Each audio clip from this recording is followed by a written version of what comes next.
I wish that bullet would have hit him instead of Takeoff, because he was the one that deserved that. J. Prince Sr. completely. And it all started the moment his own son, J. Prince Jr., was reportedly pulled into the Takeoff murder case. The man known for decades of power and control suddenly couldn't hold it together. In that emotional moment, Prince Sr. made one statement about that night in Houston. A statement people are now using to question everything. The night everything changed. Takeoff's real name was Kirsnick Carey Ball. He was 28. He was one-third of the hip-hop trio Migos alongside his uncle Quavo and cousin Offset. He was born on June 18, 1994 in Lawrenceville, Georgia. The group formed in 2008, broke through nationally in 2013 with the viral hit Versace, and reached the top of the Billboard 200 with their 2017 album Culture. Takeoff was widely regarded within the industry as the technically skilled backbone of Migos. Less visible than his bandmates, but essential to their sound. Weeks before his death, he and Quo had dropped their collaborative project Only Built for Infinity Links on October 7, 2022. On November 1, 2022, he was shot and killed in downtown Houston. The shooting happened outside 810 Billiards and Bowling located in the 1200 block of San Antonio Street in Houston's Green Street development. A private after-party had taken place inside the venue. That party was hosted by J. Prince Jr., the son of Rapat Records founder J. Prince. Around 40 people attended Takeoff and Quavo were among the guests. They were in Houston because Jazz Prince, J. Prince Jr. was being honored with a surprise Jazz Prince Day by the city of Houston. And Quo, who was tight with Jazz, had come down to support his brother on that occasion. Earlier that evening, Quo had posted social media content showing him driving around Houston celebrating. The evening was supposed to be a celebration. It ended in a body bag. The party inside wound down around 1 a.m. The group moved outside to a third-floor balcony area. A dice game was underway. An argument broke out among some of the attendees. Around 2:34 to 2:40 a.m., at least 2 guns were fired. Security guards at the venue heard the gunfire, but did not witness the shooter. Traffic videos of the aftermath circulated rapidly online. A local nurse who lived nearby heard the shots and rushed to the scene to render aid, but Takeoff was already gone. Takeoff was hit. He was not involved in the dice game. He was not part of the argument. Houston police described him as an innocent bystander. He was found dead at the scene with multiple gunshot wounds. An autopsy confirmed penetrating wounds to the head and torso. The manner of death was ruled a homicide. 2 other people were injured, a 24-year-old man and a 23-year-old woman, both with non-life-threatening injuries. Quo was not hit. HPD Chief Troy Finner held a press conference that same day. He stated there was no reason to believe Takeoff was involved in anything criminal. He called on witnesses to come forward and urged the hip-hop community to police ourselves amid the tragedy. The Texas Alcoholic Beverage Commission also launched a review of the venue's liquor permit. Quo was reportedly seen walking away from the area moments before the shots rang out, unharmed, but about to learn that his nephew was gone. The party was Prince Jr.'s event. The guest who died was Takeoff. The host's father was J. Prince Sr. And from that point forward, every word J. Prince Sr. said in public would be examined, not just as grief, but as a defense. On the $1 Million Worth of Game podcast, the Prince family sat down to tell their version of what happened that night. Mike Prince, who was present during the shooting, spoke first about what the atmosphere was like before everything went wrong. It really wasn't a situation to escalate because it really wasn't there. Mike explained that the night had been calm. People were talking, joking around, discussing basketball. It was not the kind of environment where you'd expect gunfire. You know, it was really a beautiful night, you know what I'm saying? We all family, we enjoying, everybody kicking it, you know what I'm saying? But then someone turned a conversation into a confrontation. J. Prince Sr. would later place the blame on one man, a Quo associate who, according to the Prince family, struck someone during a dispute about basketball, escalating a misdemeanor into a felony. That decision set off the chain of events that ended with Takeoff dead on the ground outside a bowling alley. The worst thing to me is this clown that came here. I wish he would have never came with Quavo. J. Prince Sr. did not hold back. He said the associate later identified in police reports as Willie Bland was the root cause of the entire tragedy. I wish he wouldn't have never brought this into Houston because he can't think. I wish that bullet would have hit him instead of Takeoff because he was the one that deserved that. That line summed up the depth of J. Prince Sr. His grief and anger not at his own family, but at the man he believed lit the fuse on a bomb that killed someone he loved. In J. Prince Sr.'s eyes, the night was never supposed to go this way. His son hosted a party. His guests came to celebrate. And one man's decision to swing on someone at a dice game turned a gathering of 40 people into a homicide investigation that would stretch across years and drag the Prince family name through the most intense scrutiny it had ever faced. But before the conspiracy theories could take hold, the police had a shooter to find, the investigation and the man charged. After the shooting, Houston police moved quickly to piece together what happened. The investigation relied heavily on extensive downtown surveillance footage from multiple cameras, which captured the sequence of events from multiple angles. Detectives collected additional forensic evidence that would become central to the case: a wine bottle left at the scene, fingerprints recovered from it, phone records, and license plate data from a vehicle that fled the area in the aftermath. On November 22, 2022, the first arrest connected to the shooting was made. 22-year-old Cameron Joshua, also known as Lil Cam Fifth, was arrested and charged with unlawful carrying of a weapon. Surveillance footage and witnesses placed him at the party with a firearm. However, authorities stated he was not believed to have fired the shots that killed Takeoff. His attorney maintained that Joshua did not shoot anyone. Then came the arrest that made national headlines. On December 1, 2022, 33-year-old Patrick Xavier Clark was arrested and charged with murder. Clark was taken into custody during a traffic stop on Houston's East Side. Prosecutors described him as a flight risk for good reason. He had applied for an expedited passport with travel plans to Mexico and was found carrying a large amount of cash. Court documents indicated that surveillance video showed Clark firing a gun toward a group of people while holding the wine bottle in his other hand. He allegedly left the bottle behind at the scene, and his fingerprints, vehicle data, and other forensic evidence linked him directly to the shooting. Police reiterated what they had said from the beginning. Takeoff was not the intended target. He had no involvement in the dice game argument that sparked the violence. Clark's initial bond was set at $2 million. He posted a $1 million bond on January 5, 2023, and was released under conditions that included surrendering his passport and wearing a GPS ankle monitor. His attorneys consistently maintained his innocence, with some reports referencing a self-defense claim in the broader context of the chaotic shooting. Clark was formally indicted by a Harris County grand jury on May 25, 2023 on a murder charge that carried 25 years to life if convicted. The pre-trial process stretched across years, plagued by delays, including a rescheduled hearing in December 2025 that was pushed to January 2026. No plea deal was reached. As of February 2026, Clark's murder trial was scheduled with jury selection beginning November 5, 2026, and the trial itself set to start November 9, 2026. In the meantime, Takeoff's funeral and memorial events unfolded in Atlanta. A private commemoration was held on November 10, 2022, followed by a public celebration of life at State Farm Arena on November 11, featuring performances and tributes from Offset, Quo, Cardi B, Drake, and others. He was buried at Peachtree Memorial Park in Peachtree Corners, Georgia. His death prompted widespread tributes across the music industry and renewed discussions on gun violence and hip-hop. Quavo later became an advocate against gun violence in the wake of the loss. Meanwhile, a complication emerged in the background. In 2024, a former forensic analyst involved in broader Harris County cases faced scrutiny for evidence handling issues, leading to Brady notices in hundreds of cases. The direct impact on Clark's trial remained tied to ongoing proceedings, but it added another layer of uncertainty to an already drawn-out legal saga. Back on the $1 Million Worth of Game podcast, Jay Prince Sr. had already addressed what he believed was the root of the problem. He laid it all at the feet of Willie Bland, the Quavo associate whose police report, the Princes argued, was filled with lies. You know what I mean? This dude is the root of it. Jay Prince Sr. then broke down the police report in detail, reading from Bland's own statements to the room. That he seen these two guys with guns earlier. But these the same two guys that he decided he was gonna punch. The implication was clear. If Bland saw armed men and still chose to hit one of them, the resulting gunfire was a foreseeable consequence of his actions. And the person who paid the price was Takeoff. Jay Prince Sr. went further. Reading from the police report on the podcast, he noted that Bland had stated he obtained his firearm from Jazz Prince, who had provided one from the truck to make sure Quo's group had protection while visiting Houston. The logic the Princes laid out was simple. Why would you give someone a gun and then try to rob them? The police report, as the Princes read it aloud, painted Bland as an instigator whose reckless actions turned a peaceful night into a murder scene. And Jay Prince Sr. made the analogy that stuck.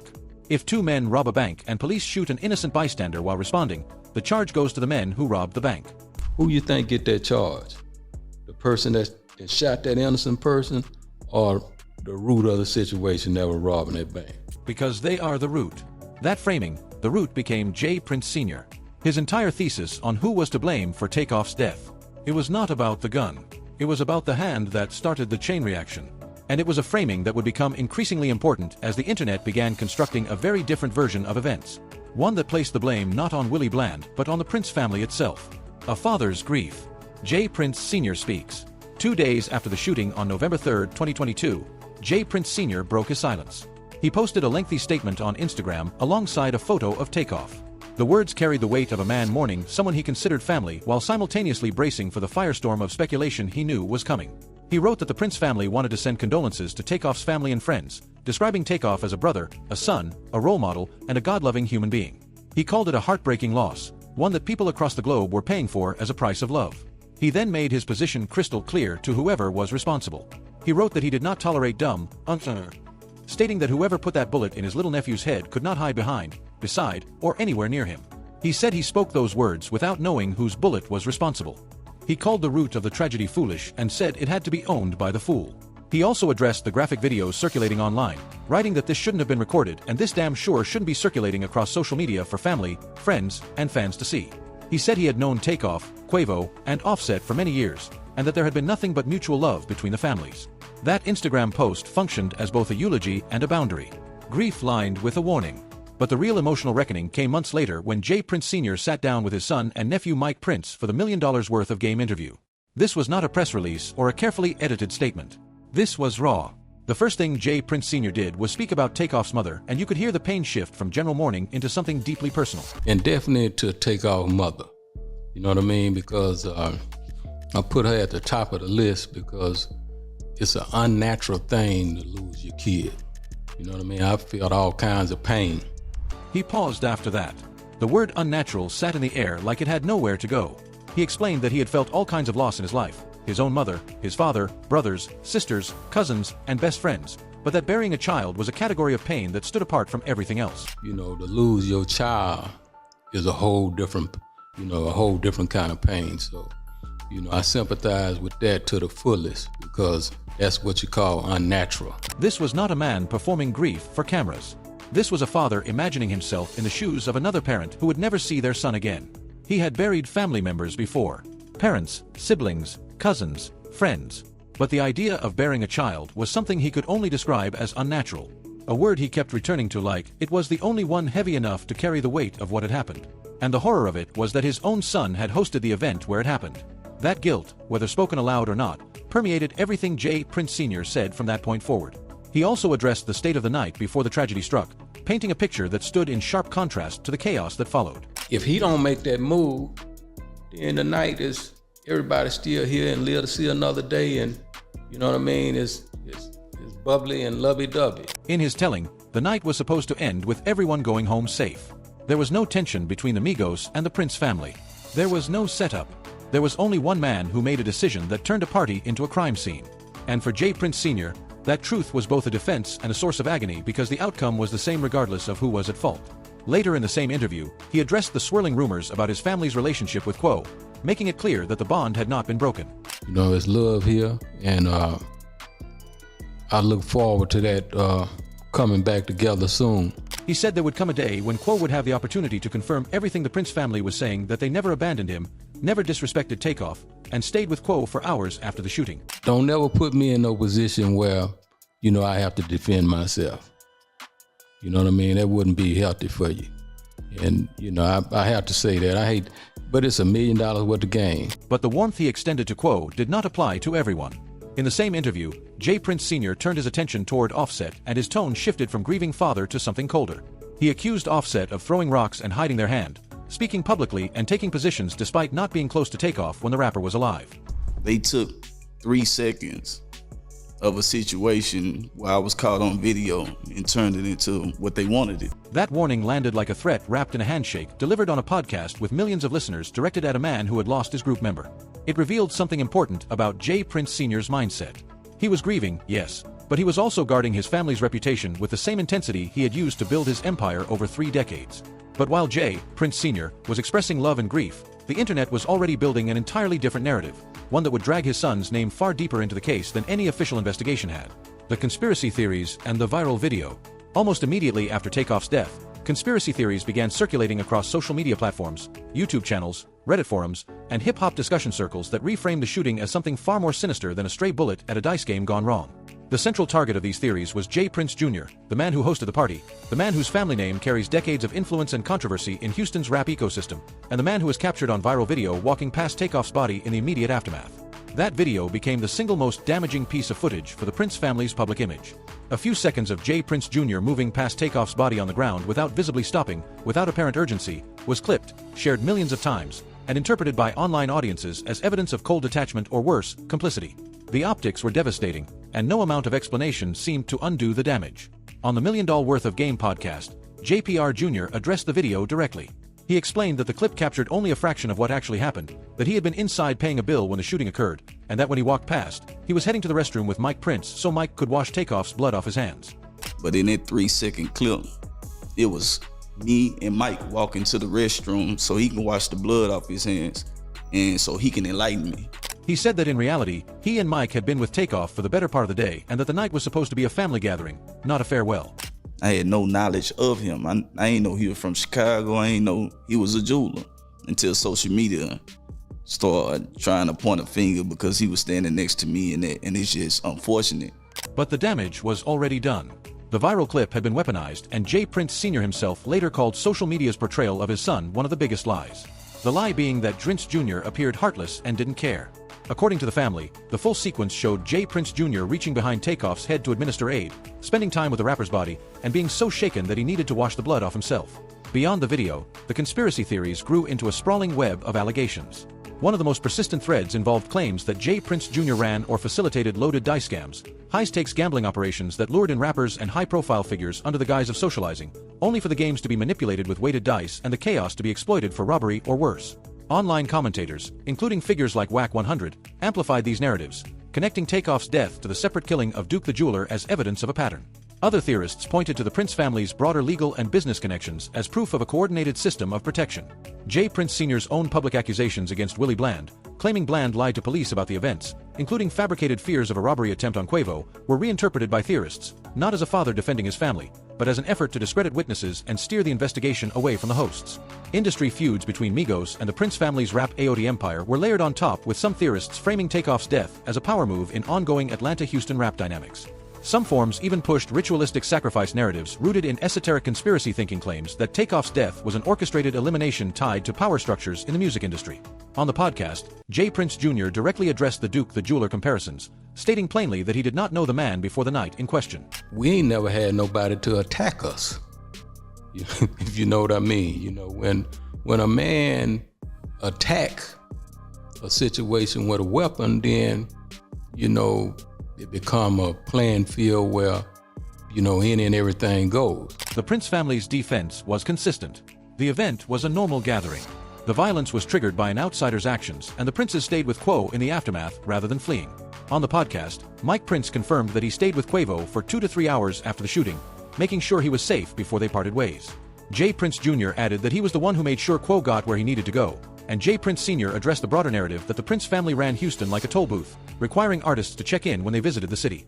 He dismissed it outright, calling it sucker behavior that had nothing to do with how they operated. The Princes had a track record of over 30 years, he said, hosting people with love and respect. And nothing like Takeoff's death had ever happened under their watch. You know, there's gonna come a day, there's gonna come a time that everything we saying, Quavo gonna have the opportunity to bear witness that this is the truth. That was the line the Prince family drew in every interview. The violence was not something they created or enabled. It was something that was done to them and to Takeoff by a man who did not think before he acted. But the conspiracy theories operated on a different set of rules. One where proximity equaled guilt and where family connections to powerful attorneys meant something far more sinister. And that last point, the lawyers would soon explode into the biggest controversy yet. The lawyer switch that changed everything. In March 2026, roughly 8 months before his scheduled trial, Patrick Xavier Clark made a move that sent shockwaves through hip-hop media. Court records filed around March 20th, 2026 revealed that Clark had replaced his prior defense team in favor of 3 Houston criminal defense heavyweights, Kent Schaefer, Anthony Osso, and Dan Cogdell.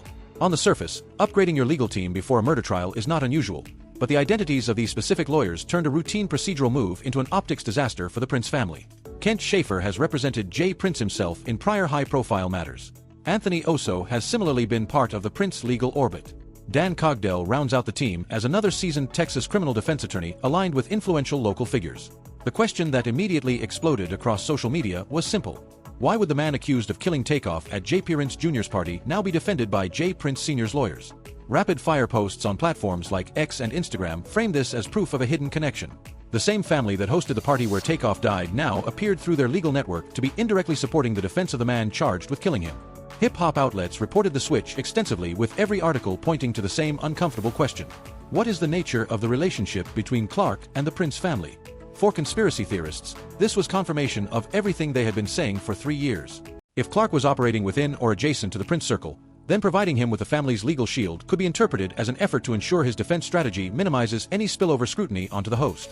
In this reading, Clark is not just a defendant. He is a protected asset. For those closer to the legal process, the implications are no less consequential. The hiring of Prince-connected counsel raises questions about potential conflicts of interest, particularly if Clark's defense involves cross-examination of witnesses who might discuss the events, security lapses, or attendee vetting, both of which fell under the host's purview. And then there is the question of timing. The switch came just as pre-trial motions and discovery battles were intensifying ahead of the November 2026 trial. Prosecutors are leaning on surveillance video, ballistics, phone records, and witness statements.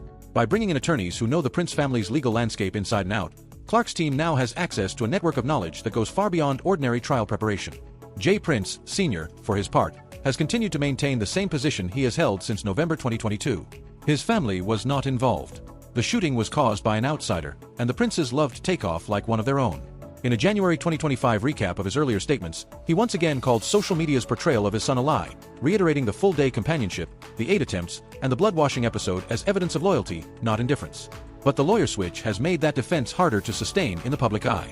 The same man who spent 3 years saying his family had nothing to do with Takeoff's death now has to contend with the fact that the accused killer is being represented by his own former attorneys.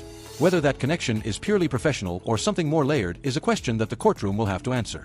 Every public statement Jay Prince Sr. has made since November 2022 has carried a dual weight. Genuine grief for a young man taken too soon and a fierce determination to keep the Prince name on the right side of the narrative.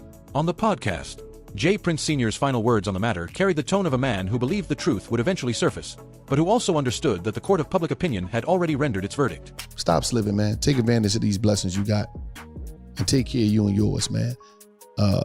And I just want to say, once again, condolence to the whole quality control.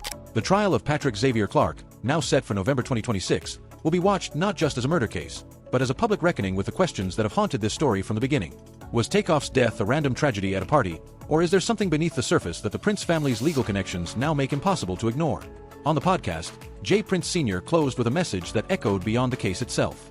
A plea to the entire hip-hop community to protect the culture that had given them everything. 20. For Jay Prince, Sr., the loss of Takeoff was not just about one night in Houston. It was a symbol of everything that goes wrong when the people around talent fail to think, fail to protect, and fail to understand that one moment of violence can erase decades of work. Whether his family bears any responsibility beyond hosting the event remains a question for the courts. But the grief he carries and the weight of defending his son's name while mourning a young man he called family is something no verdict will resolve. The answers are still months away, but the questions are not going anywhere.